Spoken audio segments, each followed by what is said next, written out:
বলতে দিবেন?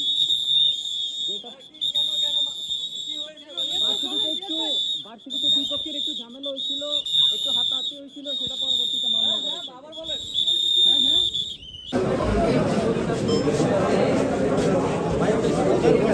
হেলমেট কাটছো কি ধরো পিছনে লাগো, সামনে গো কথা বলবে না।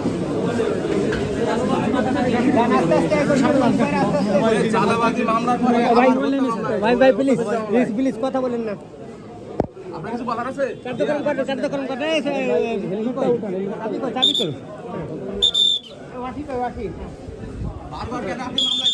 আচ্ছা বিষয়টা হলো যে ভাই কথা বলি কারণ কথা বলতে দেন ভাই। আরে ভাই কথা তো বলতে দিবেন।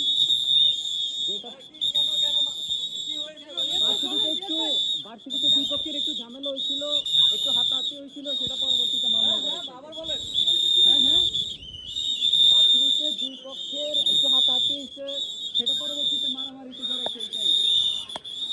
আর আদালত কি বলছে? আদালত কথা তো বলতে দিবেন নাকি?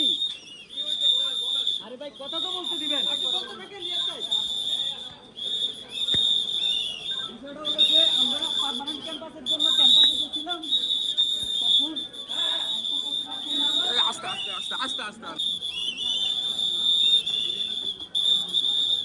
আপনার এর আগে তো আপনার বিরুদ্ধে চাঁদাবাজির অভিযোগ আছে।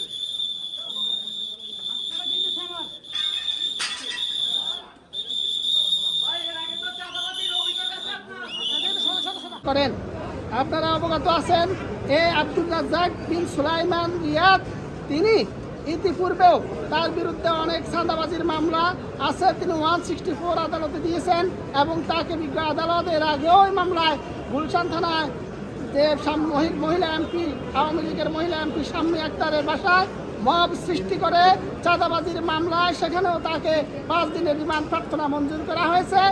এই আসামি সমন্বয়ক পরিচয় দিয়ে ঢাকা শহরের বিভিন্ন অভিজাত এলাকা, বিশেষ করে গুলশান, বনানী, বাড়িধারা, উত্তরা সহ ধানমন্ডি, মোহাম্মদপুর বিভিন্ন এলাকায় তার চাঁদাবাজ বাহিনী নিয়ে চাঁদাবাজিতে সবসময় ব্যস্ত থাকার কারণে এবং মত সৃষ্টি করে সাধারণ শিক্ষার্থীদের উপরে আক্রমণ করে প্রেসিডেন্সি ইউনিভার্সিটির ক্যাম্পাসে অত্র ক্যাম্পাসের ছাত্র নির্জন সর্দার বাদনের উপর আক্রমণের মামলায় আদালত তাকে 5 দিন রিমান্ড প্রার্থনার প্রেক্ষিতে 2 দিন রিমান্ড প্রার্থনা মঞ্জুর করেন।